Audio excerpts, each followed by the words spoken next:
Que Dieu vous bénisse. Qu'il est doux et agréable de passer ce temps dans la présence de Dieu. Qu'il est doux et agréable de passer ensemble ce moment d'adoration, d'offrir ensemble à Dieu une adoration qui vient d'un commun accord, comme le firent les sacrificateurs et le peuple lorsqu'ils se sanctifièrent et qui sortirent ensemble avec des Lévites pour louer Dieu. Ils le faisaient d'un commun accord. Ils n'avaient qu'un seul mot, une seule phrase dans leur bouche, car sa miséricorde dure à toujours. Nous célébrons la miséricorde de Dieu ce matin.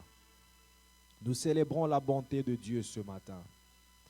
Nous célébrons l'amour de Dieu qui s'est manifesté en termes du souffle de vie, qui s'est manifesté en termes de la force, de l'être et du mouvement. Nous célébrons l'amour de Dieu qui se manifeste en termes de la protection qu'il nous accorde, qui se manifeste en termes de bienfaits, des miracles et des prodiges qu'il fait dans nos vies. Nous l'apprécions parce qu'il nous a ouvert un nouveau mois, le mois de juillet, et une deuxième partie de l'année, un deuxième semestre que nous venons à peine de commencer. Nous rendons grâce à Dieu pour ce privilège et surtout pour ses plans de paix et de bonheur. Amen. Aide-moi à saluer ton voisin de gauche, de droite, de devant, de derrière et à lui souhaiter un très bon mois de juillet, à lui souhaiter un très bon semestre, à lui souhaiter, à lui bénir une parole de bénédiction. Que Dieu vous bénisse. Je vous salue, vous qui êtes sur les réseaux sociaux. Que Dieu vous bénisse. Je vous salue, vous qui nous suivez de très loin. Maroc, Pointe-Noire, États-Unis, Angleterre, Congo-Kinshasa et partout que je n'ai pas cité. Que Dieu vous bénisse. Merci à vous aussi qui nous suivez d'ici au Canada, mais dans d'autres villes, Montréal, Lévis, Sherbrooke, Moncton. Je vous salue, vous tous. Salutations à ceux qui n'ont pas pu se rendre en ce lieu ce matin et qui suivent à partir de leur maison. Que Dieu vous bénisse abondamment. Nous avons commencé un nouveau mois et une nouvelle cible prophétique que nous intitulons « Attaché à Dieu pour vivre le bonheur ». Donc, nous allons parler de l'attachement à Dieu en ce mois. Amen. Le texte de base, c'est Job, chapitre 22, verset 21. Job, chapitre 22, verset 21. C'est ça notre texte de base que nous allons exploiter ou qui définit la cible prophétique du mois de juillet, l'attachement à Dieu ou attaché à Dieu pour vivre le bonheur. Vous y êtes? Alors, je vais vous demander de vous lever. Nous allons honorer la parole de Dieu. C'est notre première lecture. Job 22, verset 21. Je rends grâce à Dieu pour le modérateur de ce matin qui a été vraiment inspiré par le Saint-Esprit de nous amener en prière avec des déclarations qui ont commencé à décortiquer déjà le thème, surtout le texte de Job 23, versets 11 à 12, à 14 même, qui m'a beaucoup béni. Que Dieu te bénisse, Papa Christian. Pouvons-nous lire Job 22, verset 21. Lisons 1, 2, 3, go. Attache-toi donc à Dieu et tu auras la paix, tu jouiras ainsi du bonheur. Amen. Acclamons le Seigneur et asseyons-nous, prenons place, que Dieu vous bénisse. Le texte est clair, comme de l'eau vive. Très clair. Il dit, attache-toi. Il ne veut pas par quatre chemins. Il ne va pas par quatre chemins. Il ne va pas par 4 chemins. Il le dit tout bonnement et tout simplement, attache-toi à Dieu et tu auras la paix. Tu jouiras ainsi du bonheur.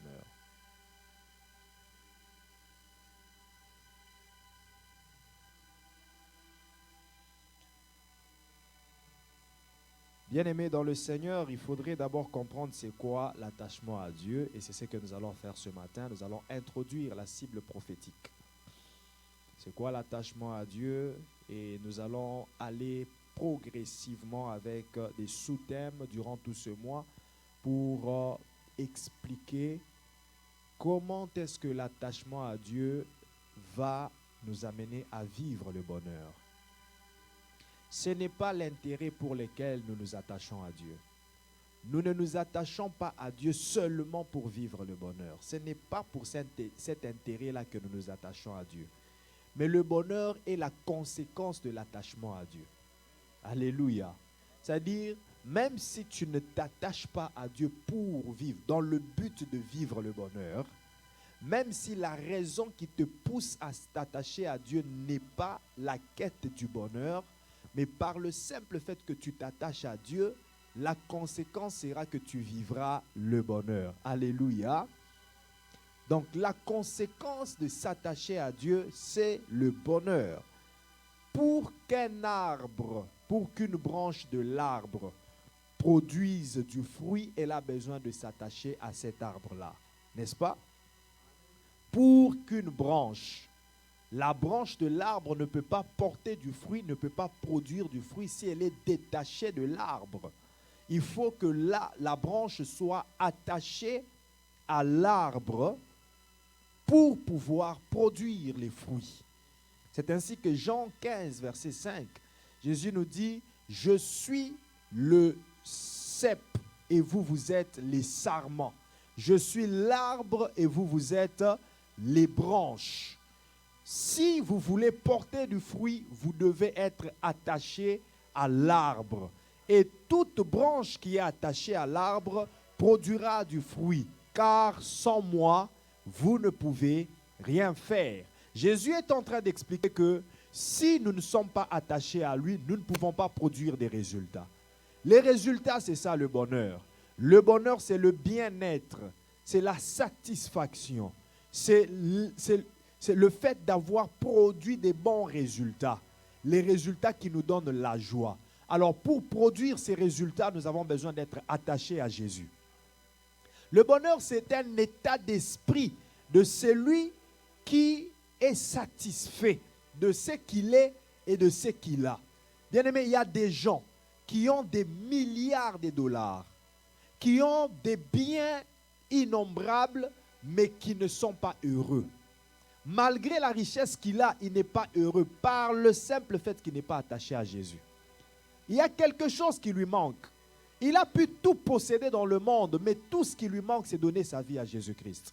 Il est dans les tourments, il est dans les cauchemars, il est dans les visitations négatives nocturnes.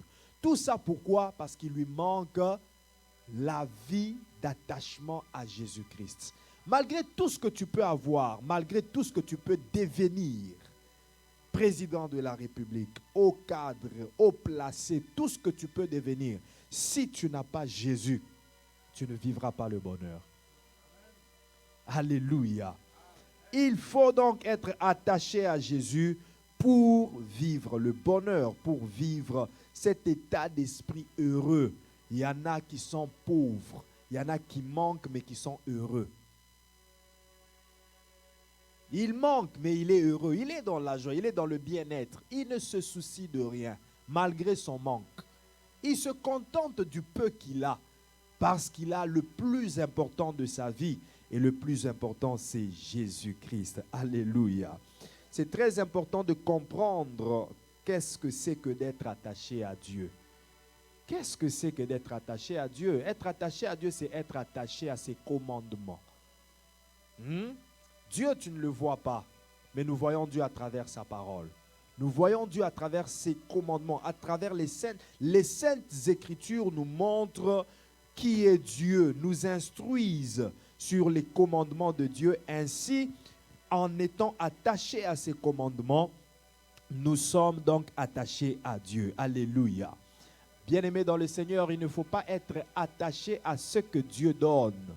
Il ne faut pas être attaché à ce que Dieu fait, mais il faut au préalable être attaché à ce que Dieu recommande. Alléluia. Qu'est-ce que Dieu recommande? Beaucoup de gens sont derrière ce que Dieu donne, tout en négligeant ce que Dieu recommande. Beaucoup de gens sont derrière ce que Dieu fait comme miracle, tout en négligeant les instructions de Dieu. Je viens ce matin interpeller tout enfant de Dieu qui m'écoute ce matin. Je viens comme un son de trompette qui est en train de sonner dans tes oreilles pour t'interpeller, pour te demander, par les compassions de Dieu, reviens sur les instructions de Dieu. Un vrai enfant de Dieu est celui qui cherche toujours à savoir quelles sont les instructions que Dieu me recommande. Pour cette nouvelle saison que nous venons de commencer, qu'est-ce que Dieu me recommande? On ne s'habitue pas à Dieu, bien-aimé. On ne s'habitue pas à Dieu. Abraham croyait qu'il était habitué à Dieu. Abraham croyait qu'il était juste définitivement. Il était surpris, après 25 ans de marche avec Dieu, Dieu lui apparaît pour lui dire, Abraham, je suis le Dieu Tout-Puissant, marche devant ma face et sois intègre. Seigneur, comment peux-tu me recommander de marcher devant ta face et d'être intègre pendant que j'ai fait 25 ans de marche avec toi? Est-ce que je ne suis pas intègre? Dieu voulait dire à Abraham, tu t'es habitué à moi. Tu t'es habitué à la justice. Tu t'es habitué à l'intégrité. Tu crois maintenant, tu prétends maintenant que tout ce que tu fais est bien. Et tu ne analyses pas. Tu ne sondes pas en toi ce qui est mal pour le corriger. Tu es habitué à la sanctification. On ne s'habitue pas à la sanctification. On se sanctifie chaque jour. Alléluia. Ne t'habitue jamais à la sanctification. Sanctifie-toi chaque jour. Fais l'introspection. Au niveau où je suis arrivé, qu'en est-il de ma vie chrétienne? Qu'en est-il de mon caractère? Qu'en est-il de mon caractère? Est-ce que mon caractère s'en va s'améliorant ou se détériorant? Alléluia. Est-ce que mon caractère s'améliore ou se détériore? C'est ça l'analyse qu'un enfant de Dieu doit faire chaque jour. Et c'est ça l'attachement à Dieu. C'est ça l'attachement au commandement de Dieu. On ne s'habitue pas au commandement de Dieu. Pourquoi Dieu recommandait à Moïse et aux enfants d'Israël de les écrire dans leur maison, afin que même leurs enfants en grandissant qu'ils lisent? C'est parce qu'on ne doit pas s'habituer avec. En lisant chaque jour, ça devait être ancré dans leur esprit et ça devait leur rappeler qu'on ne doit pas tuer, qu'on ne doit pas convoiter la femme de ton voisin, qu'on ne doit pas déshonorer les parents, qu'on ne doit pas déshonorer le sabbat, qu'on ne doit pas haïr son prochain. Il devait se rappeler de cela chaque jour. Qu'en est-il de ta lecture de la parole? Qu'en est-il de ta méditation? C'est quand la dernière fois que tu as lu les 10 commandements, que tu les as médités, que tu les as adaptés à ta vie pour voir, est-ce que tu tues? Est-ce que tu mens? Est-ce que tu convoites? Tu es tombé dans la convoitise parce que tu as négligé les commandements. Tu es tombé dans le meurtre parce que tu as négligé le commandement.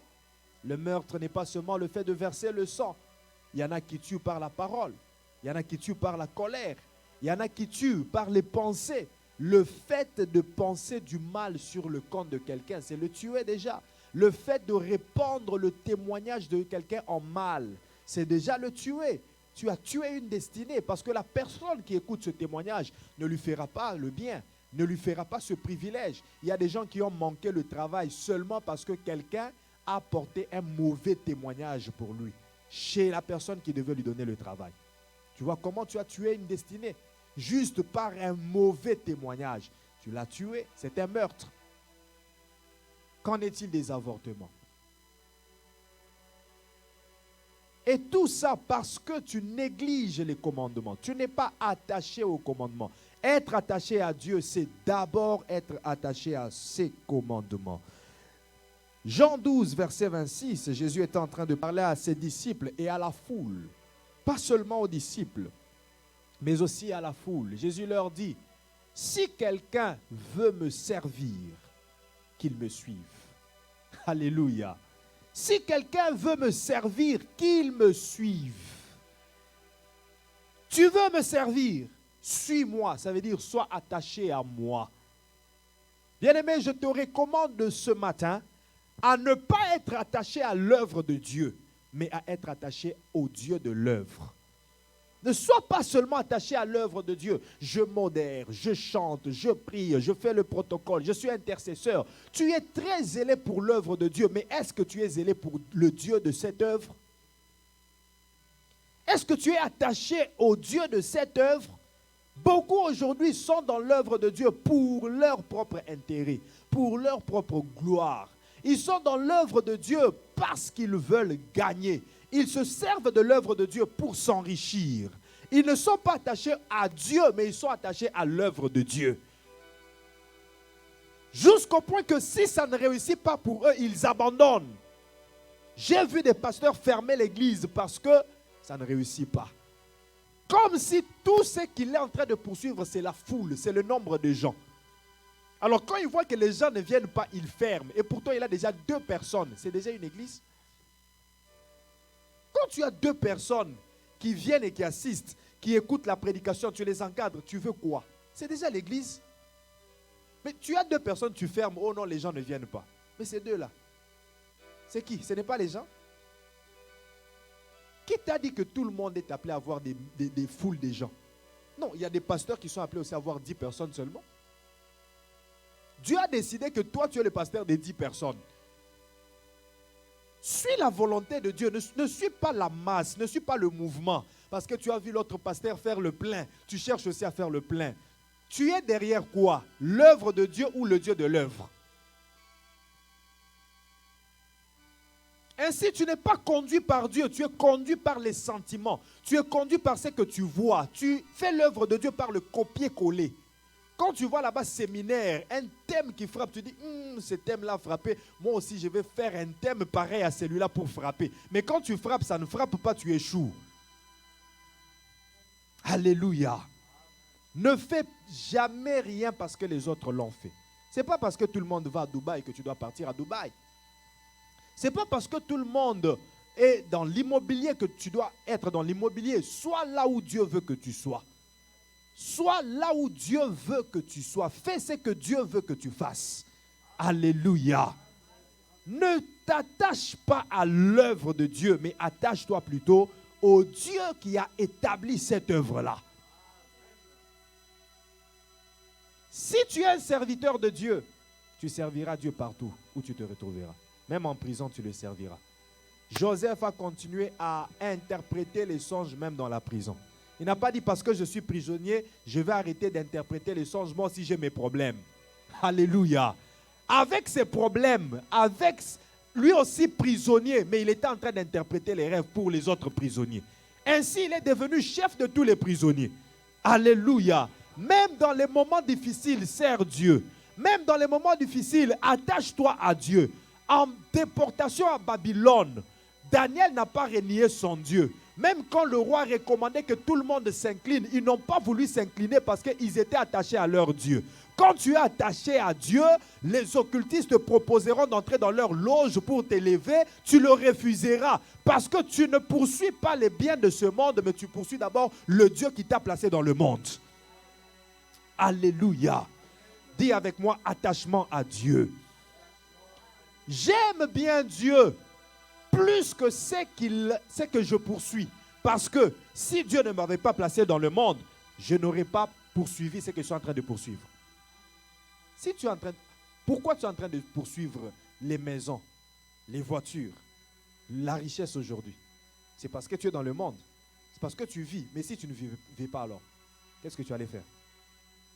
Si Dieu ne t'avait pas placé sur la terre, qu'est-ce que tu allais faire? Tu allais poursuivre quoi?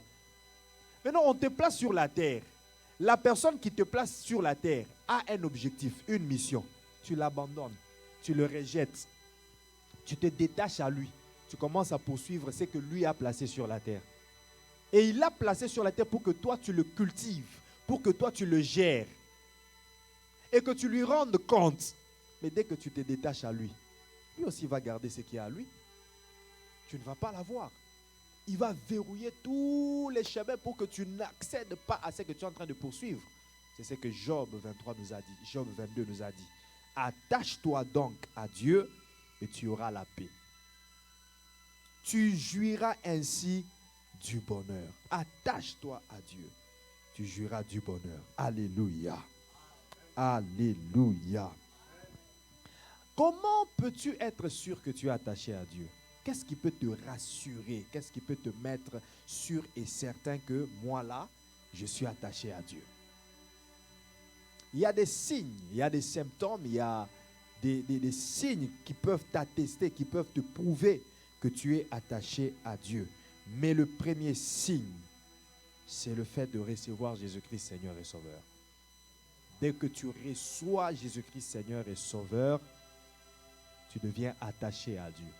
Toute personne qui a reçu Jésus-Christ Seigneur et Sauveur doit savoir qu'il est attaché à Dieu. Toute personne qui a reçu Jésus-Christ Seigneur et Sauveur et qui ne l'a pas renié est attachée à Dieu. Jésus dit, nul ne peut venir au Père s'il ne passe pas par moi. Alléluia. Donc pour arriver au Père, pour être attaché à Dieu, il faut accepter Jésus-Christ, Seigneur et Sauveur. Alléluia. Je reviendrai sur ces points quand je parlerai des préalables pour être attaché à Dieu. Mais la deuxième chose qui peut te rassurer que tu es attaché à Dieu, c'est quand tu pratiques ses commandements. Quand tu mets en pratique la parole de Dieu. Ça, c'est un facteur d'évaluation de ton attachement à Dieu. Comment peux-tu évaluer ton attachement à Dieu? C'est en évaluant ta mise en pratique de la parole de Dieu. Alléluia. Je vais aller loin avec l'explication pour que tu comprennes bien. Dieu te dit, pardonne ton prochain. Et toi, tu dis, lui, avec le mal qu'il m'a fait, je ne peux pas le pardonner. Donc, tu n'es pas attaché à Dieu. Est-ce que je parle à quelqu'un? Tu sauras que tu es attaché à Dieu quand tu obéis à sa parole, quand tu mets en pratique ses commandements. Pas pour mon intérêt, mais pour l'intérêt de Dieu. Si ça tenait à mon intérêt, j'allais ne pas pardonner mon voisin. J'allais ne pas pardonner celui qui m'a fait du mal. J'allais garder rancune, j'allais garder la haine. Mais, comme Dieu me recommande de pardonner, je vais pardonner sans contestation parce que j'ai intérêt à rester attaché à Dieu. Alléluia. J'ai intérêt. Si je refuse de pardonner, je veux me détacher de Dieu. Alors moi, je n'ai pas besoin de me détacher de Dieu. Voilà pourquoi je pratique la parole de Dieu. Et en pratiquant la parole de Dieu, je sais que je suis toujours attaché à Dieu. Caïn, si tu relèves ta tête, le péché ne se couchera pas à ta porte. Mais Caïn refuse d'obéir. Il refuse de pratiquer ce que Dieu lui demande. Caïn s'en va et tue son frère Abel. C'est ainsi que Caïn se détache de Dieu et devient errant. Tous ceux qui se détachent de Dieu deviennent errants. Se promenant ça et là à la recherche du bonheur sans jamais le trouver. Mais toute personne qui s'attache à Dieu, la conséquence est que tu trouveras le bonheur. Alléluia. Alléluia. Jean chapitre 14, verset 15. Jean chapitre 14, verset 15.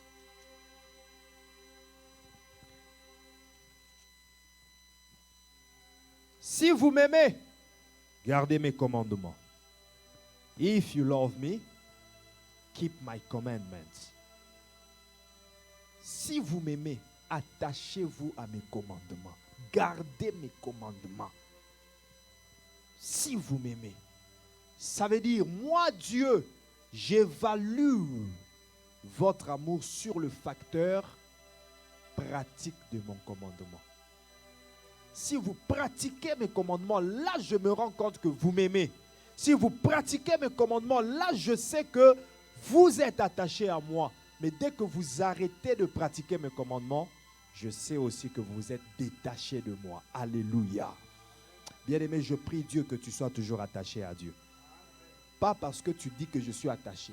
Pas par titre, mais par pratique de ses commandements. La grâce que je demande ce matin, c'est la grâce de pratiquer les commandements. La grâce de pratiquer la parole de Dieu. Ça veut dire à chaque situation qui se présente, lorsque tu évalues, tu analyses, tu examines, tu te rends compte que qu'est-ce que la parole de Dieu dit par rapport à cette situation? Qu'est-ce que le monde dit? Qu'est-ce que la parole de Dieu dit? Et dès que tu découvres ce que la parole de Dieu recommande, tu fais ce que la parole de Dieu recommande, même si c'est difficile. Même si c'est difficile. Même si c'est difficile. Pourquoi beaucoup de gens prennent des mauvaises décisions? C'est par égoïsme, c'est par égocentrisme, c'est par le désir de plaire à de satisfaire leurs propres désirs, leurs propres intérêts. Il connaît ce que Dieu recommande. Il sait que ce que je suis en train de faire est mal, c'est ce que Dieu interdit. Je reviens encore au pardon. Va pardonner. Va demander pardon. Si je lui demande pardon, il va se voir la tête, il va se prendre la tête. Qu'est-ce que la parole de Dieu te dit? Qu'est-ce que la parole de Dieu recommande? Dès que tu fais le choix, malgré toi, malgré la honte que tu vas ressentir, malgré l'ignominie, malgré les moqueries que les gens vont se moquer de toi, tu vois, il est allé demander pardon. C'est un Yuma. Il est allé demander pardon. Oui, eux, ils vont se moquer de toi, mais toi, tu vas rester attaché à Dieu. Mais si tu veux satisfaire, plaire aux gens, tu leur plairas, mais tu seras détaché de Dieu. Et ces gens à qui tu as plu, ils vont se moquer toujours de toi. Alléluia. Alléluia. Dis avec moi, je prends l'engagement ce matin de rester attaché à Dieu en pratiquant sa parole. Est-ce que tu le dis pour le dire ou bien tu le dis sincèrement pour le pratiquer? Le désir de mon cœur, c'est que tu comprennes ces choses et que tu t'appliques à le pratiquer. Si nous sommes cette église qui pratiquons la parole de Dieu, nous serons aussi cette église puissante et qui vit le bonheur. Alléluia. Alléluia. Je reviens encore pour dire, dans toutes les situations, dans toute situation qui peut se présenter devant toi, s'il te plaît, cherche à découvrir quelle est la volonté de Dieu et attache-toi à Dieu en pratiquant sa parole. Amen. Comment parvenir? Avant cela, je lis Colossiens 3, verset 5. Non, Colossiens 3, verset 1 à 2. Si donc vous êtes ressuscités avec Christ, cherchez les choses d'en haut. Cherchez les choses d'en haut, où Christ est assis à la droite de Dieu. Attachez-vous aux choses d'en haut et non à celles qui sont sur la terre. Attachez-vous aux choses qui sont en haut et non à celles qui sont sur la terre. Quelles sont les choses d'en haut? Attachez-vous à la sanctification. Attachez-vous au pardon. Attachez-vous à l'amour. Attachez-vous à la bonté. Attachez-vous à la patience. Attachez-vous à la prière. Attachez-vous aux Écritures, à la méditation. Attachez-vous aux choses d'en haut. Détachez-vous des choses de la terre, aux ambiances inutiles de la terre, ou je ne sais pas quoi. Détachez-vous de cela. Alléluia. Comment parvenir à s'attacher à Dieu? Ici, je veux parler des canaux qui peuvent nous permettre à nous attacher à Dieu. Les canaux ou les moyens par lesquels nous pouvons passer pour arriver à s'attacher à Dieu. Alléluia. Est-ce que Dieu bénit quelqu'un par cette parole? Bien-aimé, comme rencontrer Dieu peut passer par quelqu'un, par une tierce personne, s'attacher à Dieu aussi peut passer par une tierce personne.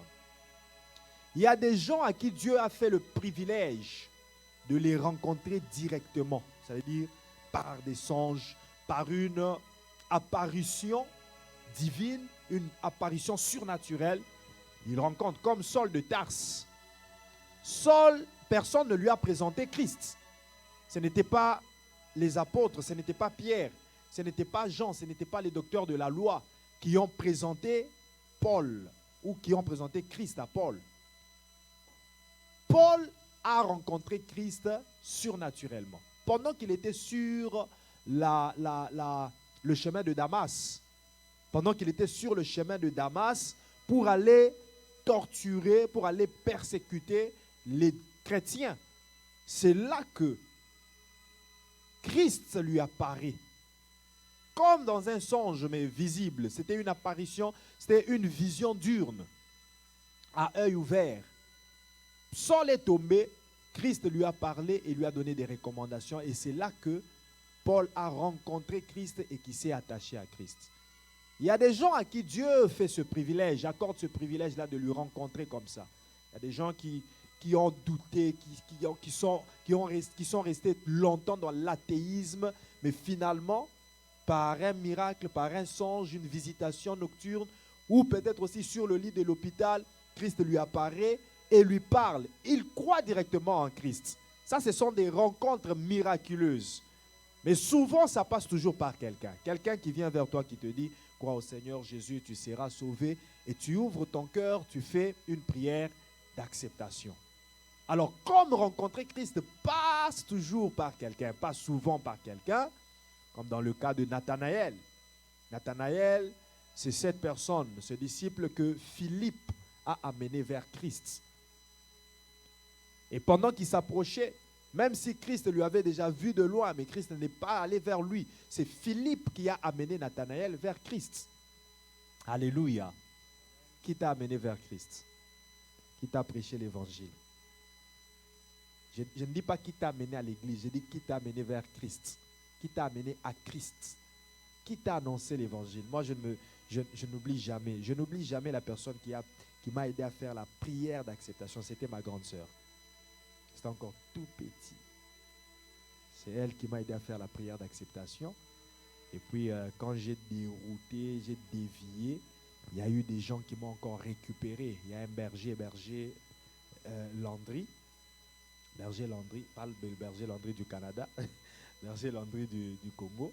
Il était venu comme pour apprendre le piano. J'étais là, je lui apprenais le piano et l'église était juste en face de chez nous. Mais Dieu avait déjà frayé des chemins tortueux devant moi, des chemins très durs, difficiles à supporter. Et par cette fréquentation, dis avec moi fréquentation. Par cette fréquentation-là, avec le frère Landry, j'ai commencé à lui apprendre le piano et puis il glissait des versets bibliques. Et ces versets-là, ça résonnait en moi et ça réveillait le côté spirituel que j'avais abandonné. Alléluia. C'est là que le réveil a commencé. L'appel de Dieu a commencé à moi. Reviens. Et j'avais fait 5 ans ça aller à l'église. 5 ans, s'il vous plaît. Jour pour jour. Ce n'est pas que dans 5 ans, là, je suis allé une fois seulement. Non, je comptais. C'était vraiment 5 ans, jour pour jour. Je n'allais pas à l'église. J'étais déjà dans un entourage là terrible. Mais à cause de ce frère-là, grâce à ce frère-là, Landry, Dieu m'a permis de revenir sur son chemin. Et il y a aussi le frère Patou, qui est aujourd'hui pasteur en Afrique du Sud. Lui aussi m'a beaucoup aidé. Et c'est lui-même qui m'a aidé à faire le déménagement de Debonhomme jusqu'à Limba Salongo, où j'ai rencontré finalement l'église qui m'a encadré et qui a fait de moi ce que je suis aujourd'hui. Alléluia.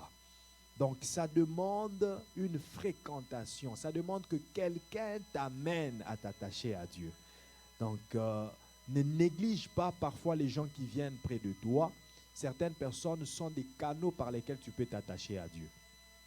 Ne néglige pas aussi les gens qui viennent près de toi. Certaines personnes aussi peuvent être des gens que toi, tu vas amener à Dieu. C'est-à-dire, tu peux être le canal, tu peux être l'instrument de l'attachement à Dieu pour certaines personnes. Toute personne qui vient exposer un problème à toi, sache que c'est prophétique. Toute personne qui vient vers toi, sache que c'est spirituel. Pourquoi ce n'est pas François qui est venu, c'est Matthieu qui est venu?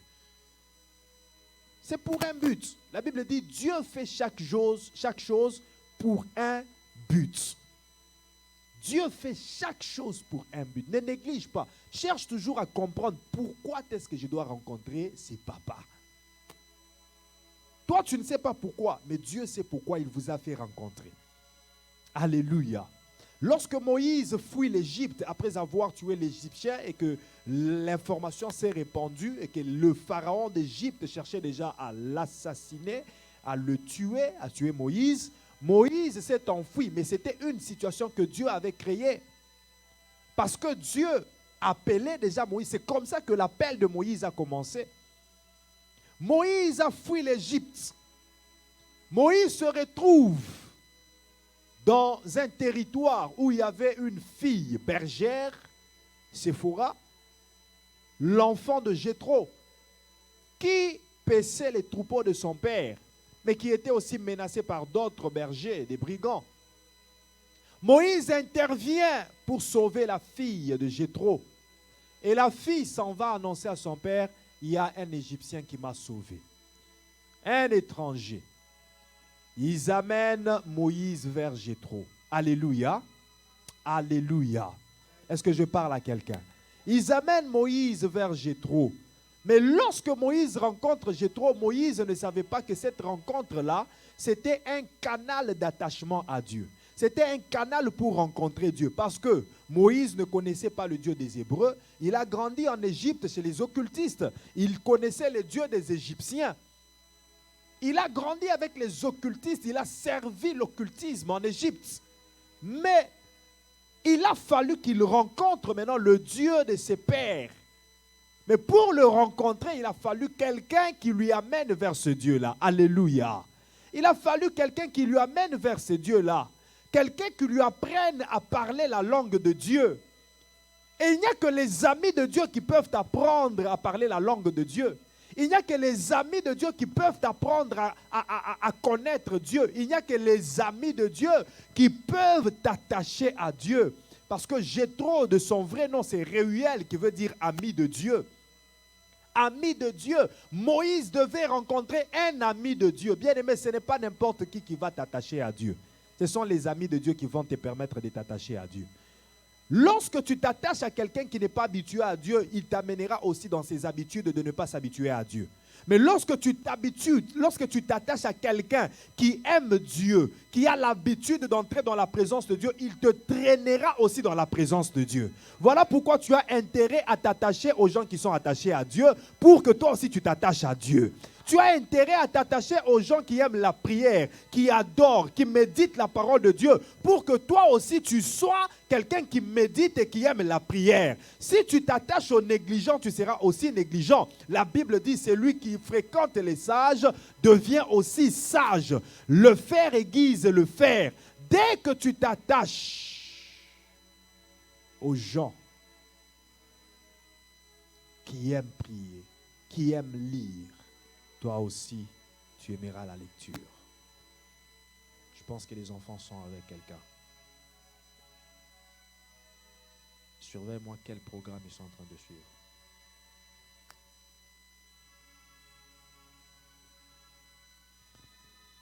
Alléluia. Alléluia. Bien-aimé, ne fais pas l'erreur dans ta vie de t'attacher aux gens qui critiquent, qui calomnient. Parce que toi aussi, tu te mettras à calomnier. Tu te mettras à critiquer. Amen. Ne fais pas l'erreur de t'attacher aux gens qui méditent le mal. Parce que toi aussi, tu méditeras le mal. Psaume chapitre 1, verset 1. Heureux l'homme qui ne marche pas selon le conseil des méchants, qui ne s'arrête pas sur la voie des moqueurs et qui ne se met pas en compagnie des pécheurs. Alléluia. Alléluia. Dis avec moi, je dois faire le choix de m'attacher aux personnes qui sont attachées à Dieu pour pouvoir m'attacher à Dieu. Alléluia. Tu as rencontré Dieu parce que quelqu'un t'a amené en Christ, il t'a prêché l'évangile. Tu peux aussi t'attacher à Dieu en étant attaché aux gens qui sont attachés à Dieu. Il y a certains miracles qui ne passeront que par l'information que te donne quelqu'un. Voilà pourquoi n'arrête pas de dire à tes amis, hein, viens, tu vas rencontrer mon pasteur. Viens, tu vas écouter aussi la parole comme je l'écoute. Viens, on va prier ensemble. Parce que tu ne sais pas, par le simple fait que tu es en train de l'appeler à venir, tu peux aussi solutionner beaucoup de problèmes dans sa vie.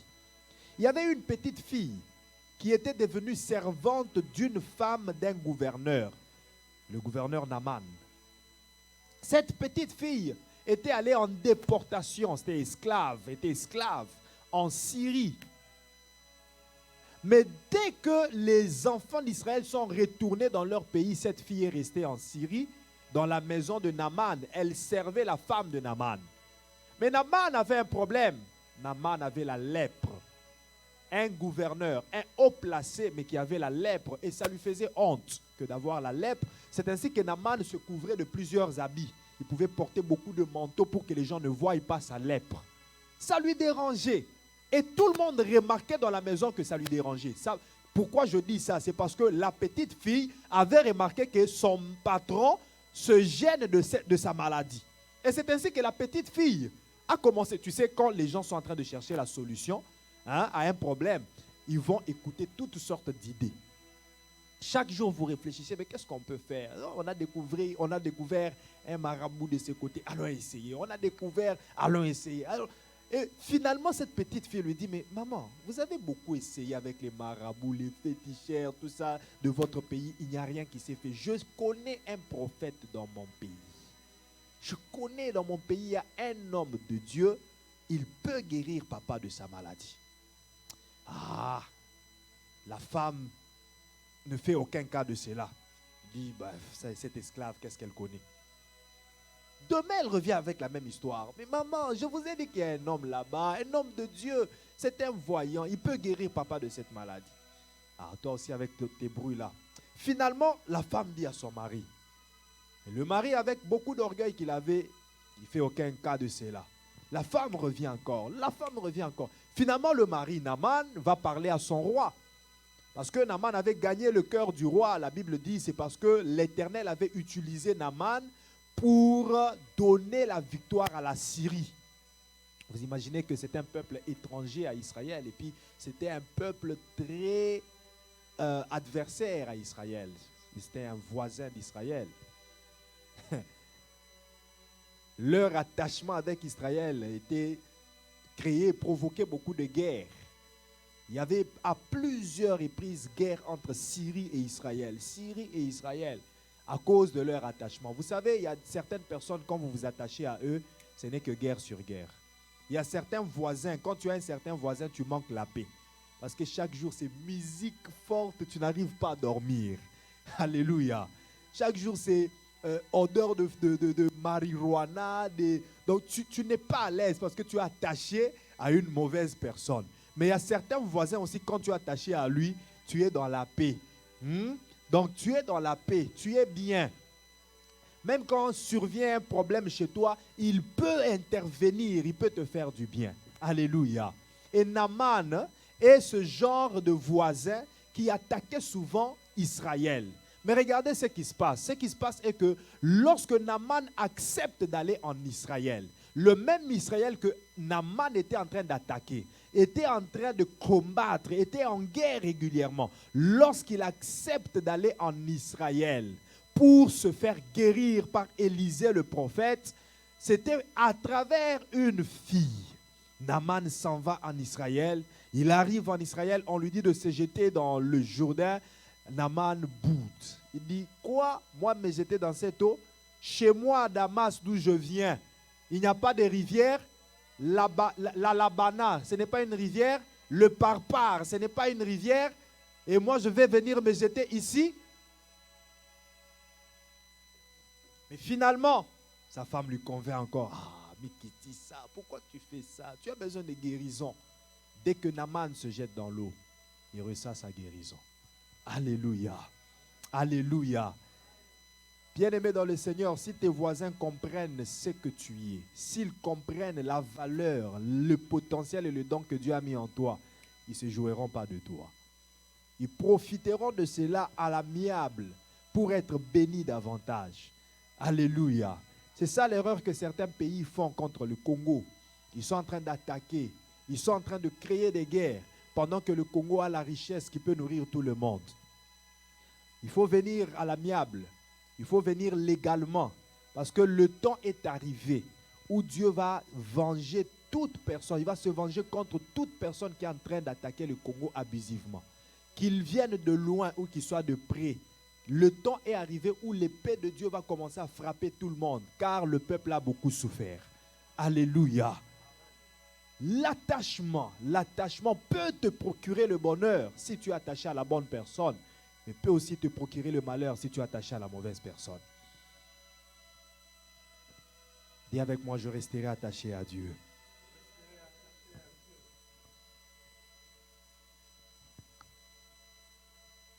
Luc chapitre 4, verset 27. Jésus parle d'une femme. Une femme qui était syro-phénicienne, ça veut dire qui vivait à la Phénicie. Elle vivait dans les territoires de Tyr et Sidon. Et un territoire qui était aussi voisin à Israël, la Phénicie. Voisine à la Syrie et voisine à Israël. Et dans ce territoire, il y avait une ville qui s'appelait Sarepta. Alléluia. Alléluia. À cause seulement de l'attachement. Bien-aimé dans le Seigneur, j'aimerais insister sur ce point. Il y a des gens qui ne savent pas profiter du bien-être que Dieu a mis en toi. Il y a des gens qui ne savent pas profiter de l'onction que Dieu a mis en toi. Il y avait beaucoup de veuves à Sarepta. Il y avait beaucoup de lépreux en Syrie. Mais il ne s'est trouvé qu'un homme, Naaman, en ce temps-là pour être guéri. Pendant qu'il y avait aussi des lépreux en Israël. Mais ce jour-là, Dieu s'est décidé de guérir un seul lépreux qui était même étranger par son attachement à Israël. Étranger, il est venu d'un pays qui était attaché à Israël. Étrangère, cette femme vivait dans un pays qui était attaché à Israël. Mais Dieu n'a pas regardé qu'elle est étrangère. Dieu lui a fait grâce de vivre ce miracle de multiplication parce qu'elle était attachée à Israël. Alléluia. L'attachement peut te faire vivre le bonheur. La veuve de Sarepta a vécu le bonheur. Cette femme qui n'était pas israélite, mais elle a vécu le bonheur seulement parce que son pays était attaché à Israël. Oh, c'était un bonheur pour elle déjà que son pays soit attaché à Israël. Et si le pays était très loin d'Israël, qu'est-ce qu'elle allait faire? Voilà pourquoi parfois, il ne faut jamais pleurer. Il ne faut jamais regretter du lieu où tu te trouves. Dieu sait pourquoi il t'a placé en ce lieu-là. Le Dieu qui t'a placé en ce lieu-là peut faire jaillir ta bénédiction, ta solution, ton miracle de n'importe où. Si ça se ferme à gauche, ça peut s'ouvrir à droite. Si ça se ferme à droite, ça peut s'ouvrir à gauche. Dieu est multidimensionnel. Dieu a des multiples voies. Il peut utiliser n'importe quelle voie pour que tu sois béni. Voilà pourquoi bénis Dieu pour le bon voisinage, le voisinage bienfaisant qui est autour de toi. Et prie Dieu en sorte que tu sois une bénédiction pour le voisinage malfaisant qui est à côté de toi. Ainsi, eux aussi, ils deviendront comme toi. Alléluia. Alléluia. Est-ce que quelqu'un me comprend? Il y avait 4 lépreux. 4 lépreux. En Israël, quand tu as la lèpre, tu ne pouvais pas. C'était en Syrie que tu pouvais être gouverneur en ayant la lèpre, comme Naaman. Mais en Israël, dès que tu as la lèpre, tu n'as même pas le droit de vivre.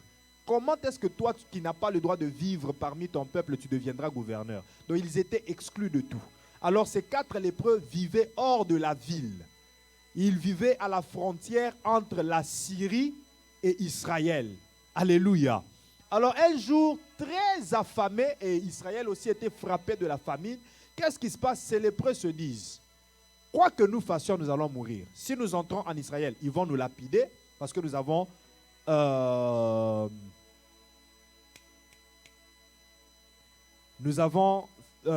brisé la règle. Donc le fait de rentrer en Israël, ils vont nous tuer. Le fait aussi d'aller dans la Syrie, ils vont nous tuer parce que nous sommes des étrangers, nous sommes en guerre contre les Syriens. Alors qu'est-ce qu'ils se disent? Finalement, allons en Syrie. Et Dieu a rendu leurs pas, ils étaient à 4, mais Dieu a rendu leurs pas comme des armes lourdes de guerre, des chars de combat. Pendant qu'ils marchaient, les Syriens entendaient comme si c'était une très grande armée qui venait contre eux. Pendant qu'eux marchaient, ils entraient dans Syrie. Et les Syriens étaient en train de fuir, ils fuyaient. Ils ont fui et ils ont laissé leur ville. Et ces lépreux sont entrés.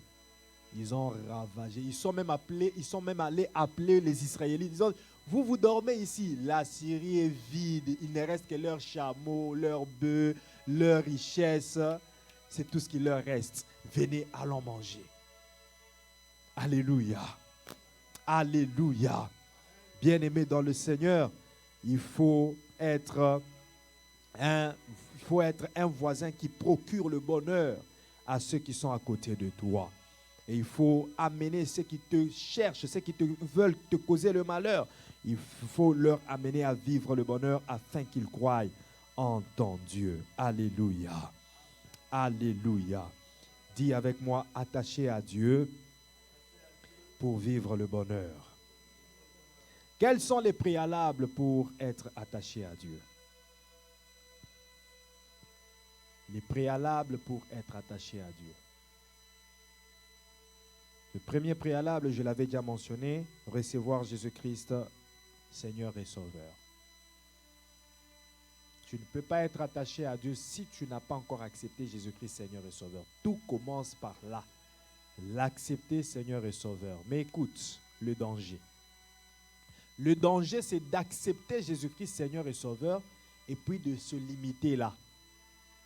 Hein?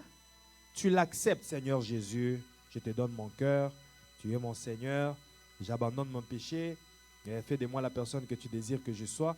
Et puis tu t'arrêtes là, tu commences à vivre comme tout le monde. Non. Dès que tu acceptes Jésus-Christ, Seigneur et Sauveur, là commence une vie de discipline. C'est là que commence une vie de discipline, frère Gloire. C'est là que commence une vie de discipline.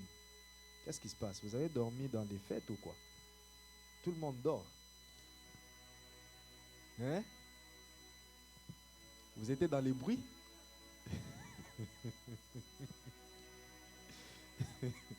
Hein? Ah, donc tout le monde était dans les bruits. Bon, tenez ferme, ne dormez pas. Écoutez la parole de Dieu. Alléluia. Je disais que dès que vous acceptez, vous recevez Jésus-Christ Seigneur et Sauveur, là commence une vie de discipline. Le christianisme, c'est une vie de discipline. C'est l'ensemble des règles de discipline que nous donne Christ qui nous permettent de bien vivre sur la terre et d'hériter le royaume de Dieu. Alléluia. Alors, ne vis pas ce christianisme passif.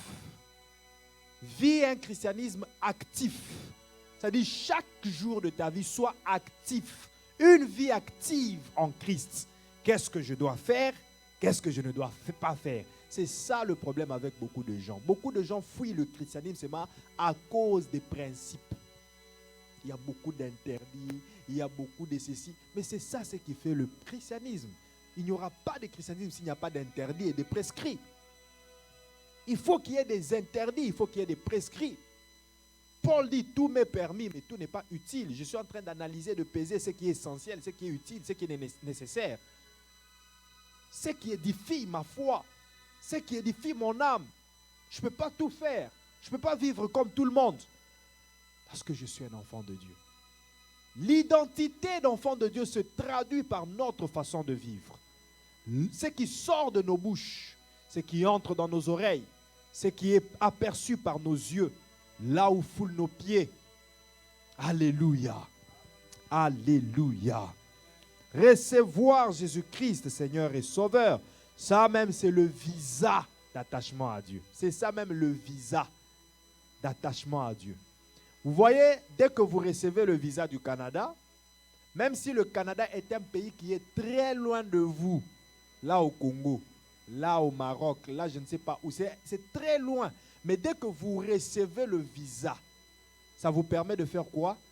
De venir au Canada et là vous êtes attaché au Canada. Amen. Et dès que vous êtes au Canada, vous pouvez même demander la nationalité. Vous êtes attaché au Canada. Vous pouvez même avoir des enfants au Canada. Et ces enfants ont automatiquement la nationalité canadienne. Ça veut dire qu'il y a quelque chose qui vous lie avec le Canada. Donc, le visa vous a permis d'être attaché au Canada. Alors, recevoir Jésus-Christ, Seigneur et Sauveur, est le visa qui nous permet d'être attachés à Dieu. Alléluia. C'est ça ce qui nous lie à Dieu. Accepter Jésus-Christ, Seigneur. Personne ne peut dire qu'il est attaché à Dieu s'il n'a pas accepté Jésus-Christ, Seigneur et Sauveur. Nul ne peut venir au Père que par moi. Il faut accepter Jésus-Christ, Seigneur et Sauveur. Le deuxième préalable pour être attaché à Dieu, c'est le détachement. Détachement. Au même moment que tu t'attaches, que tu acceptes Seigneur Jésus-Christ, tu dois te détacher du monde. Tu dois te détacher de la masturbation, du péché dans toutes ses formes. Tu dois te détacher, tu dois renoncer, tu dois abandonner. Le détachement, c'est le renoncement, c'est l'abandon. Colossiens chapitre 3, versets 5 à 8. Colossiens 3, 5 à 8. Faites donc mourir ce qui, dans vos membres, est terrestre. Faites donc mourir. C'est ça l'abandon. Abandonnez. Faites mourir ce qui, dans vos membres, est terrestre. La débauche, l'impureté, les passions, les mauvais désirs, la cupidité qui est une idolâtrie. C'est à cause de ces choses que la colère de Dieu vient sur les fils de la rébellion. C'est ainsi que vous marchiez autrefois lorsque vous viviez dans ces péchés. Mais maintenant, renoncez à toutes ces choses. Dis avec moi, renoncer. Dis avec moi, je renonce à la colère, à l'animosité, à la méchanceté, à la calomnie, aux paroles équivoques, aux mensonges. Je renonce aux critiques. Je renonce à l'impudicité. Je renonce à la haine. Je renonce à la jalousie et à toute forme de péché. Oui, tu dois le confesser, tu dois le déclarer et tu dois aussi le pratiquer. Tu dois renoncer ça. Lorsque le mensonge veut monter, tu dis non, moi j'ai déjà pris l'engagement de ne plus mentir. Lorsque la haine est en train de monter en toi, tu dis je suis un enfant de Dieu, je dois offrir l'amour et non la haine. Alléluia. Il faut renoncer, c'est ça ce qui va te permettre d'être attaché à Dieu. Matthieu chapitre 16, verset 24. Matthieu 16, verset 24. Matthieu 16, verset 24. Alors Jésus dit à ses disciples, si quelqu'un veut venir après moi, qu'il renonce à lui-même, qu'il se charge de sa croix et qu'il me suive. Dis après moi, je renonce à l'égoïsme, à l'égocentrisme. Il dit qu'il renonce à lui-même. Tu dois renoncer à tes propres intérêts. Tu dois renoncer à tes décisions propres. Tu dois renoncer à ce que ton corps te demande, à ce que la chair te demande, au désir de la chair. Renonce au désir de la chair. Le désir de la chair te pousse à faire des choix à l'encontre de désir de l'esprit. Lorsque l'esprit te dit prie, prie, prie, la chair te dit, tu as oublié que tu as un rendez-vous maintenant. Tu as oublié que tu as une fête le soir. Dors maintenant pour que tu ailles bien fêter. Tu n'as plus de temps de prier. Tu n'as plus le temps de méditer la parole. Tu n'as plus le temps de communier avec Dieu parce que la chair ne fait que te présenter ses désirs. Va chercher ceci, repose-toi un peu. Tu n'as plus d'argent, tu n'as plus de lait de beauté, tu n'as plus de vêtements. La chair te présente toujours ce qui est terrestre. Mais si tu n'apprends pas à renoncer à tes propres intérêts, aux intérêts de la chair, tu ne seras jamais attaché à Dieu. Alléluia. Le troisième préalable pour ce matin, c'est l'humilité. Troisième préalable pour être attaché à Dieu. L'humilité. Dis avec moi l'humilité. Jacques chapitre 4, verset 6. L'humilité c'est aussi un préalable pour être attaché à Dieu.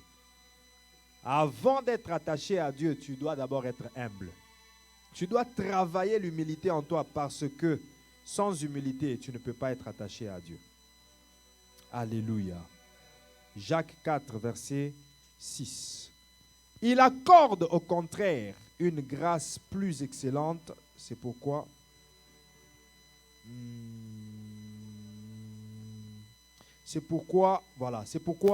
l'Écriture dit Dieu résiste aux orgueilleux, mais il fait grâce aux humbles. Dieu résiste aux orgueilleux. Dieu met une barrière devant les orgueilleux pour qu'ils ne s'approchent pas de lui, qu'ils ne s'attachent pas à lui. Dieu les résiste, Dieu les repousse. Si tu es orgueilleux, Dieu va te repousser. Dieu fait grâce aux humbles. Dieu laisse venir les humbles. Dieu prend les humbles dans sa demeure afin qu'ils vivent avec lui.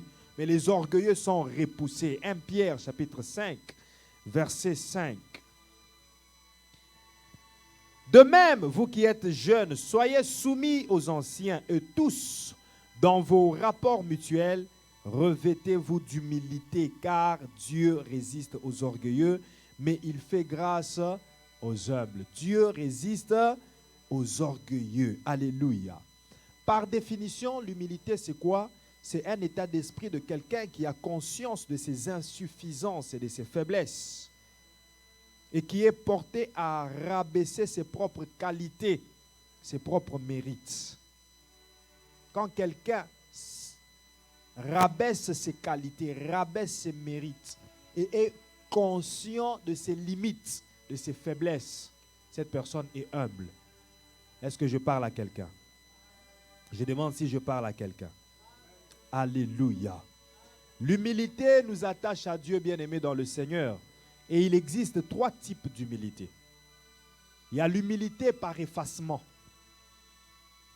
Il y a des gens qui croient être humbles, mais qui ne le sont pas. Qui sont vraiment orgueilleux. C'est parce qu'ils ne comprennent pas déjà le sens de l'humilité ou bien ils ont échappé à un type de l'humilité. Il y a l'humilité par effacement. Alléluia. C'est le fait de passer inaperçu. C'est le fait de ne pas se manifester jusqu'à ce qu'on te découvre. C'est le fait de laisser les autres te découvrir, les autres te faire manifeste, te rendre manifeste. Alléluia. Frère, gloire. Alléluia. Ça va bien? Ok, arrête de dormir. Amen. Ici, c'est le fait de ne pas se manifester malgré ce que tu es, malgré ce que tu as, mais passer inaperçu, comme si tu étais rien. Bien-aimé, il a fallu que Judas donne un signe à ceux qui devaient arrêter Jésus pour qu'ils reconnaissent Jésus. Comment ce Jésus qui a fait des miracles pouvait être inconnu de ces gens? Ils devaient le connaître que c'est lui Jésus. Mais parce que Jésus était effacé, parce que Jésus ne se manifestait pas, il était confondu aux apôtres. Les gens croyaient que Pierre, c'est lui Jésus. En venant même, il voit la carrure de Pierre, il s'est dit certainement c'est lui Jésus. Et pourtant Jésus effacé. Parmi les disciples, personne ne pouvait savoir que c'est lui qui était Jésus. Très effacé, très effacé. Il a fallu que Judas leur donne un signe. C'est lui que je vais embrasser par un baiser, c'est celui-là Jésus. Oh! Jésus, on doit donner un signe pour qu'on le reconnaisse. C'est parce qu'il était humble. Il était effacé. Cet effacement-là te délivrera du m'as-tu vu. Celui qui est humble n'aime pas le m'as-tu vu. Tu vois? Et aujourd'hui, les réseaux sociaux ont permis beaucoup de gens d'être orgueilleux sans le savoir. Parce que vous présentez ce que vous êtes et ce que vous avez pour que les gens sachent que vous vivez, vous êtes. Vous ne voulez pas vous effacer. Donc vous êtes tombé dans un orgueil sans le savoir. Vous êtes dans un orgueil inconscient. Est-ce que je parle à quelqu'un? Est-ce que je suis en train de parler à quelqu'un? Ésaïe 53 est en train de parler de Jésus. Il dit, il s'est levé comme une faible plante. On n'a rien vu de bon en lui. Homme de douleur, habitué à la souffrance. C'est-à-dire, quand tu regardes Jésus, tu ne peux même pas t'imaginer que celui-là, c'est un Dieu. Quand on te dit c'est Dieu, regarde Dieu, celui-là, Dieu. Mais aujourd'hui, les gens veulent paraître. Ils veulent paraître, ils veulent, quand il est là, qu'on sente déjà, avant même qu'il ne prêche, qu'on sente déjà que c'est un homme de Dieu. Regarde comment il entre avec 50 protocoles en arrière. Celui-ci porte le sac, celui-ci porte la Bible, celui-ci porte le micro. Il ne peut pas prêcher avec le micro de cette église-là. Il faut qu'il amène son propre micro. Sous prétexte qu'on va m'empoisonner. Pourquoi on doit t'empoisonner? Mais si on doit t'empoisonner dans cette église-là, pourquoi tu es allé y prêcher? Alléluia. Il n'y a pas d'effacement. Il n'y a pas d'effacement. Tout le monde veut être vu. Tout le monde veut être connu. Et surtout avec les réseaux sociaux. Tout ce que les gens recherchent aujourd'hui, c'est quoi? Les vues. Il n'y a pas d'effacement. Personne ne veut prêcher un message que 10 personnes entendent seulement et puis c'est tout. Tout le monde veut seulement qu'on... Et aujourd'hui, il y a des messages fabriqués. C'est-à-dire, ils préparent vraiment un discours très bien fait pour que quand ça entre, les gens sont... Non, Jésus est en train de dire aux disciples, ne vous souciez pas de ce que vous allez dire. Dès que vous y arrivez, le Saint-Esprit lui-même mettra ses paroles dans vos bouches.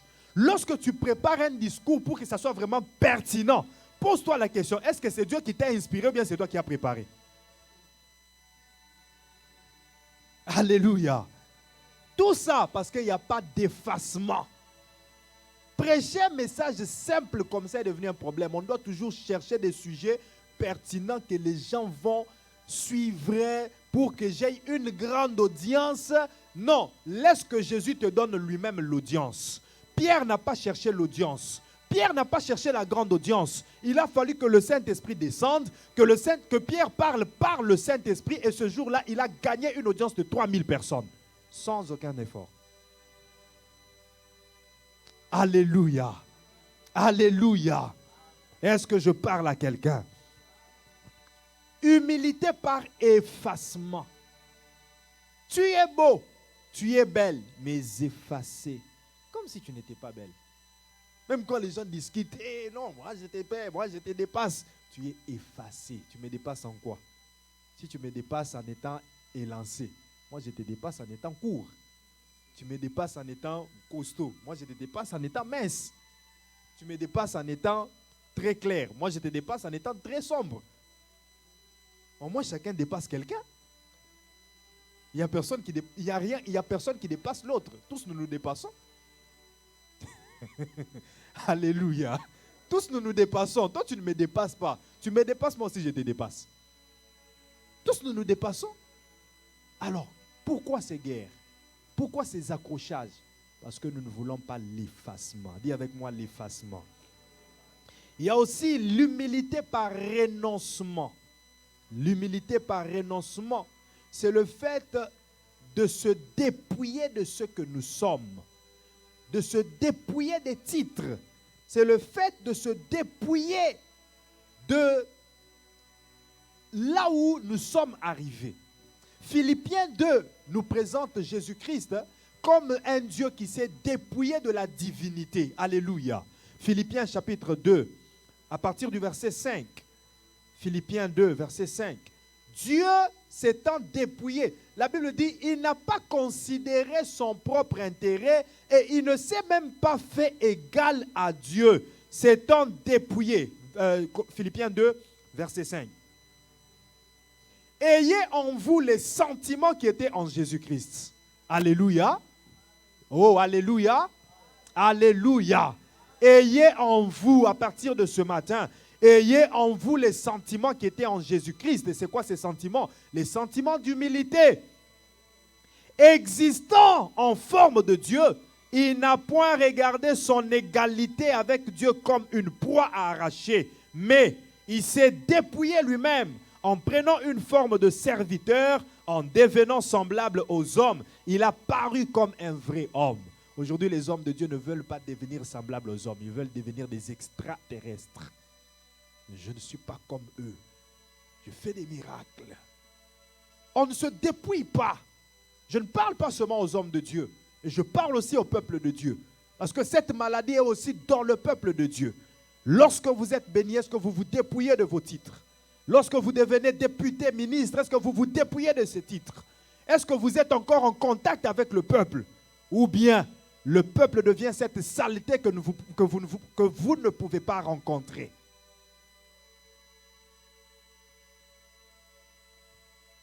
Pour te rencontrer, il faut des audiences et des audiences. Le mail que tu as donné pour que les gens souscrivent aux audiences est plein. Plein de messages que tu n'as jamais lus. Plein de messages que tu ne lis jamais. Tu les vois, mais tu zappes. Parce que tu es élevé en dignité. L'orgueil. L'orgueil. L'humble se dépouille. Il s'efface. Il renonce à son titre. Comme le roi des Amunda, le prince des Amunda. Prêt de renoncer à son titre pour Lisa. Alléluia. Alléluia. Ah oui, je dois te donner cet exemple-là pour que tu comprennes bien. Prêt de renoncer, renonce au titre. Renonce au titre. Il y a l'humilité de renoncement. Refuser les titres. Refuser les acclamations. Refuser. Aujourd'hui, tout le monde est derrière les titres. Tu vois même quelqu'un qui n'a même pas encore fini ses études, il sait déjà donner les titres de gouverneur. Partout on l'appelle gouverneur. Ah, gouverneur. L'autre est maréchal. L'autre est ministre. J'ai rencontré un papa qu'on appelle souvent député. Et moi, j'étais comme, oh, mais c'est député. On dit non, il n'est pas député. C'est juste un nom qu'on lui a donné. Oh, mais quand même, c'est sérieux. Alléluia.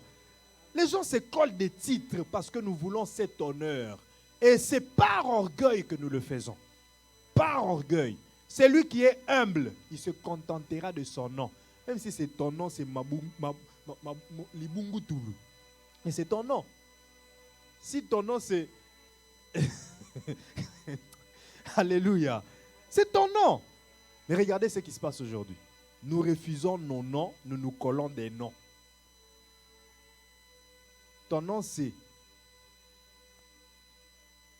Kapinga Ngoy. Mais sur Facebook, tu es Caps la Perle. Caps la Perle. Mais Kapinga fait quoi? Kapinga est mauvais en quoi pour que tu deviennes Caps la Perle? L'orgueil. L'orgueil. Alléluia. Le renoncement te permettra d'être humble. Renonce au titre. Renonce aux ovations. Alléluia. Jésus s'est dépouillé des titres. Lui qui était Dieu, il n'a pas cherché qu'on l'appelle apôtre. Aujourd'hui, il y a des apôtres qui n'ont pas 10 églises. Même pas deux extensions, mais les apôtres. Même pas 10 ans de vie chrétienne. Même pas 10 ans de ministère. Il est apôtre. Docteur. Bishop. Ce sont des titres. Et il veut écrire ça à l'église. Église, royauté, sacerdoce du 7e jour avec Jésus-Christ sur le trône, de l'apôtre, archibishop, archevêque, prophète. Tous ces titres-là, pourquoi? Tous ces titres, est-ce que c'est le titre qui fait l'œuvre ou bien c'est la personne qui fait l'œuvre? Les résultats ne sont pas produits par les titres, mais par les personnes qui travaillent. Si je travaille même sans titre, je vais produire les résultats. Alléluia. Et les autres, pour aller loin, ils ont trouvé que même les titres ministériels que la Bible a donnés, ça ne pèse pas. Apôtre, docteur, non, ça ne pèse pas. Ils se sont créés leur propre titre. La mâchoire de l'Éternel. Les intestins grêles de l'Éternel. Le feu dévorant qui sortit sur la montagne d'Horeb. Ça, c'est le nom du pasteur. Hein? Alléluia. Humilité par renoncement. Dis avec moi, humilité par renoncement. Renonce au titre. Même si on t'appelle frère. Moi, même si tu m'appelles frère Charlie. Il y a des gens qui croient que berger, pasteur, c'est différent. C'est la même chose. Lorsque je suis devenu berger de cellule, les gens m'appelaient berger, berger, berger. Mais lorsque j'étais consacré, il y en a d'autres qui m'appellent pasteur, il y en a d'autres qui m'appellent toujours berger. Maintenant, il y en a qui croient. Il y a eu un moment un jour, l'autre m'appelle berger. Lui dit non, comment pasteur? Ça fait quoi? J'ai dit maman, même si tu m'appelles frère, ça me va. Ça me va, je n'ai pas de problème avec ça. Et partout où je vais, je n'aime pas me présenter en tant que pasteur. J'aime bien communier, m'associer avec les gens, sympathiser avec les gens. Parce que dès que tu dis pasteur, les gens se retirent, et beaucoup d'honneur. Non, moi j'aime être amical avec les gens. Qu'ils découvrent eux-mêmes. Bien-aimé, apprends à te laisser découvrir par les gens. Apprends à te laisser découvrir. Bonjour, oui, bonjour, je suis l'archibishop Charlie. Non, il ne t'a pas demandé ton titre.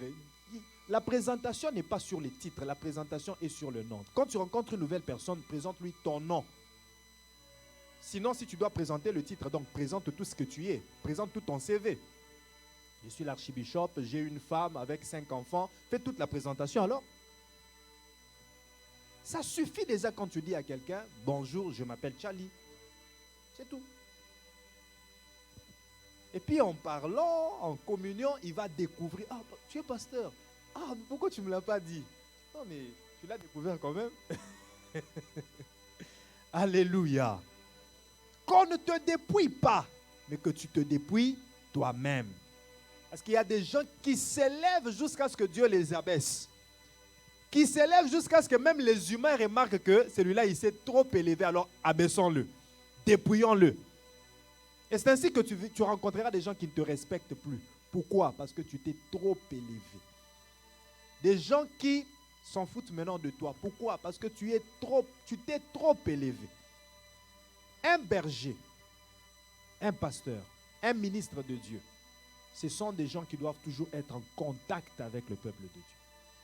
Mais dès que tu bloques le contact avec le peuple, dis-toi, qui est-ce que tu es en train de nourrir? Qui est-ce que tu es en train de diriger? Parce que les gens que tu nourris, tu ne les rencontres plus. Quelqu'un qui veut te voir aujourd'hui, il introduit l'audience aujourd'hui, c'est après des mois qu'il viendra te rencontrer, pendant qu'il a des problèmes sérieux que tu dois résoudre. Tu es là, pasteur, pour lui ou bien pour qui? Tout ça parce que tu es devenu élevé. Tu as une très grosse église avec des lumières partout. Tu as acheté un terrain. Est-ce que c'est ça vraiment? C'est ça qui doit... Dieu ne t'a pas envoyé pour tous ces bâtiments-là. Dieu t'a envoyé pour ce peuple-là. Alors avant les bâtiments, il faut placer d'abord le peuple. D'abord le peuple, pas les bâtiments. Un berger inspecte les brebis. Tu dois savoir, cette brebis, est-ce qu'elle a bien mangé? Est-ce qu'elle est malade? Pourquoi elle marche comme ça? Et toi, tu n'inspectes plus. Tu viens seulement, tu prêches. Et puis tu abandonnes les gens. Tu n'es pas berger, tu es prédicateur. C'est différent. Beaucoup sont devenus des prédicateurs. Ils ne sont plus des bergers. Ils n'encadrent plus le peuple. Ils prêchent seulement. Celui qui va recevoir, reçoit à lui. Mais un berger, au-delà de prêcher, il va suivre pour savoir celui-ci marche comment. Qu'est-ce qui ne va pas dans sa vie? Il a besoin de moi, je suis là pour lui à chaque instant. Alléluia. Et troisième type d'humilité, c'est l'humilité par abaissement. J'ai dit, première, c'est humilité par effacement. Deuxième, par abaissement, par renoncement. Et troisième, par abaissement. Amen. Ça, l'abaissement, c'est le fait de disparaître. Le fait de disparaître, faire comme si tu n'as rien fait. Disparaître du trône de gloire. Vous savez, les prodiges que nous faisons, les résultats que nous faisons avec Dieu. Avec Dieu, nous ferons des exploits. Alors, quand nous faisons des exploits, cela fait de nous des vedettes. Est-ce que vous le savez? Est-ce que vous le savez? En produisant des exploits avec Dieu, nous devenons des vedettes. Mais celui qui est humble, il va disparaître. Il va faire comme s'il n'est pas une vedette et il va laisser la gloire à Dieu. C'est Jésus-Christ la star. C'est Jésus la vedette, pas moi. Quand les gens m'applaudissent, je leur dis que toute la gloire revienne à Dieu. C'est ça l'humilité par abaissement. C'est-à-dire quand tu as fait des grandes choses, les gens sont étonnés, mais tu t'effaces comme si ce n'est pas toi qui l'as fait. Tu restes ordinaire comme tout le monde. Les gens te félicitent. Tu dis merci, que la gloire revienne à Dieu. Tu ne t'appropries pas la gloire. Tu ne te mets pas sur le trône de gloire pour dire c'est moi qui ai fait. Vous voyez? Je vous avais dit que j'étais capable de le faire. Je l'ai fait. Orgueilleux. Orgueilleux. Beaucoup sont devenus orgueilleux à cause de ce qu'ils ont fait comme exploit. Il a construit des maisons. Il a acheté des voitures. Il a fini les études. Alors tous ces biens matériels et financiers ont fait de lui un orgueilleux. Et pourtant Dieu te l'a donné pour que tu restes toujours humble et attaché à ses pieds. Bien-aimé dans le Seigneur, l'orgueil te repoussera de Dieu, mais l'humilité t'approchera toujours de Dieu. Que Dieu apparaisse et que toi, tu disparaisses. L'humilité d'abaissement requiert aussi que tu le fasses envers ton prochain. Amen. Cette humilité, ce n'est pas seulement vis-à-vis de Dieu, mais c'est aussi vis-à-vis du prochain. Il faut reconnaître que ton prochain est aussi quelqu'un. Il a aussi de la valeur. Il y a des gens qui croient qu'ils sont meilleurs plus que tout le monde. Non, il y a aussi d'autres meilleurs que moi. Alléluia. Tu dois le savoir. Je ne suis pas le seul meilleur. Il y a aussi d'autres meilleurs que moi. Donc, il faut acclamer les autres. Quand quelqu'un fait quelque chose de bien, tu l'acclames, tu le reconnais. Ah, il a aussi bien chanté. Ah, il joue bien au piano. Oui, je le reconnais, il a des talents. Ah oui, celui-là, il est intelligent. Toi, tu es quand on te parle de quelqu'un, les choses anciennes là, ça c'est archaïque. Nous, on a mené les nouvelles choses. Non, sois humble, reconnais aussi. L'ancien là a béni les gens. Qui peut refuser le frère Denis Ngonde aujourd'hui? Jusqu'aujourd'hui, ces chansons sont en train de bénir. Ce n'est pas parce que le frère Michel Bakenda chante que le frère Denis Ngonde est caduc. Non, ce sont des grâces différentes. Nous reconnaissons Michel, nous reconnaissons Denis. Alléluia. Mais l'orgueilleux ne reconnaîtra personne. C'est lui qui fait tout. C'est lui qui connaît tout. C'est lui qui sait bien tout faire. Orgueil. Orgueil. Orgueil. Alléluia. Il faut reconnaître les prouesses des autres. Il faut acclamer les autres en public et en coulisses. Il y en a qui acclament en public. Il a bien fait. Mais quand il va en coulisses avec ses amis, je l'ai acclamé seulement pour l'encourager. Qu'est-ce qu'il a fait de bien là? En dehors de l'orgueil, tu as aussi la haine. Ça, c'est la haine. Alléluia. Prenez ces textes, vous allez me les lire très rapidement et nous allons prier.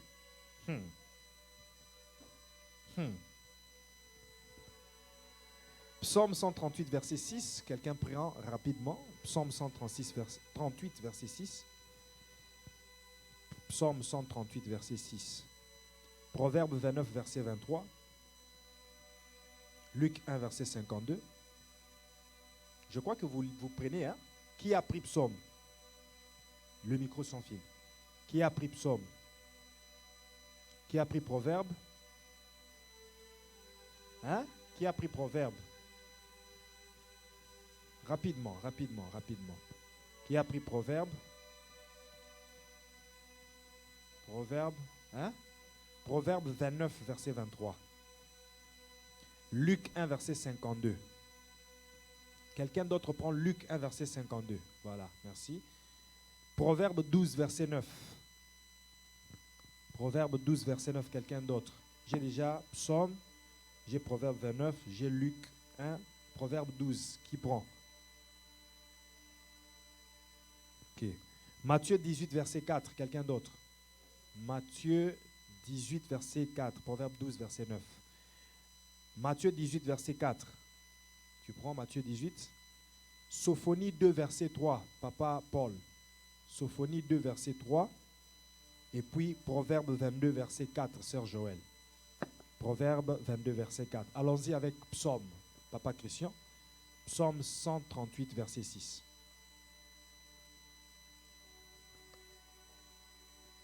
Rapidement, s'il vous plaît. Psaume 138, verset 6. Je lis au nom du Seigneur. L'Éternel est élevé, il voit les hommes, il reconnaît de loin les orgueilleux. L'Éternel est élevé, il voit toutes les âmes, il reconnaît de loin les orgueilleux. Quand tu es orgueilleux, tu penses qu'on ne te voit pas. Dieu te voit dans cet orgueil-là. Dieu connaît tous les orgueilleux. Même si tu te caches, tu caches ton orgueil, Dieu connaît tous ceux qui sont orgueilleux. Et les orgueilleux sont repoussés. Allons-y, Proverbe 29, 23. Proverbe 29, verset 23. L'orgueil d'un homme l'abaisse, mais celui qui est humble d'esprit obtient la gloire. L'orgueil d'un homme l'abaisse. Celui qui est humble d'esprit obtient la gloire. Le bonheur vient quand tu es humble. Luc 1, verset 52. Il a renversé les puissants de leur trône et il a élevé les hommes. Il a renversé les puissants, les orgueilleux de leur trône et il a élevé les humbles. Si tu es humble, Dieu va t'élever. Amen. Proverbe 12, verset 9. Mieux vaut être d'une condition humble et avoir un serviteur que de faire le glorieux et de manquer le pain. L'orgueilleux fait le glorieux, mais il manque. Il est trop imbu de lui-même, mais il a des limites. Quand il rentre dans son coin, il manque, il pleure. Mieux vaut faire l'humble, mais tu as quand même quelque chose. Au lieu de faire l'orgueilleux, mais quand on te rencontre, tu n'as rien du tout. Alléluia. La simplicité, soyons simples. Matthieu 18, verset 4. C'est pourquoi quiconque se rendra humble comme ces petits enfants sera le plus grand dans le royaume des cieux. Voici le secret pour être le plus grand. Être humble. Ceux qui sont humbles, effacés, ce sont ceux-là qui sont les plus grands. Sophonie 2, verset 3. Humble du pays qui pratiquait ses ordonnances, recherchez la justice, recherchez l'humilité, peut-être serez-vous épargnés au jour de la colère de l'Éternel. Lorsque vous cherchez l'humilité, lorsque vous vous effacez, vous serez épargnés le jour de la colère. Amen. Proverbe 22, verset 4. Proverbe 22, verset 4.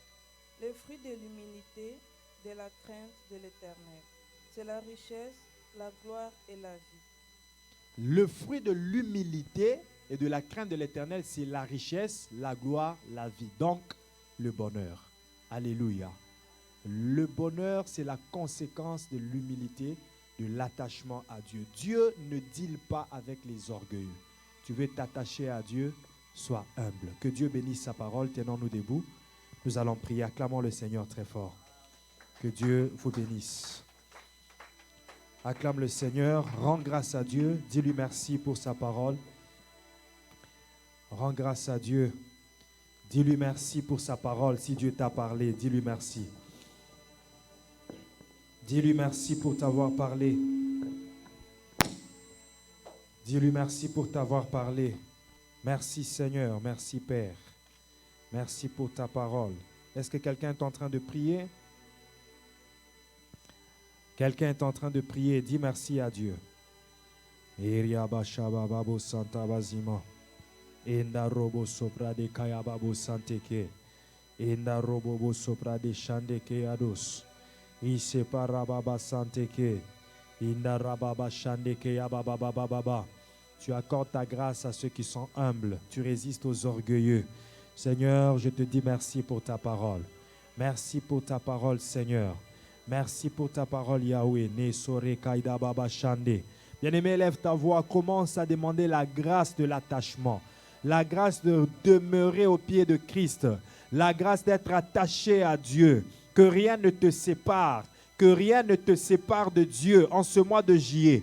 En cette année 2022. que rien et personne ne te sépare d'avec Dieu. Qu'aucune situation ne vienne te séparer d'avec Dieu. Qu'aucun esprit ne vienne te séparer d'avec Dieu. Demande la grâce de l'attachement à Dieu. Que toi et Dieu vous soyez unis pour toujours jusqu'à ce que Christ revienne. Que vous soyez attachés pour toujours. Oh, prie, demande la grâce de l'attachement à Dieu. Demande la grâce de l'attachement. Prie. Et rababa shandababo sante keados. Oh raba santa bazima. Prie. Inde robobo sontobo shandeke. I parakaide sonto. Inde ribaba santeke. I parakaide sontobo shande. E rababa. Esta robo soprakaide shandeke ados. Ize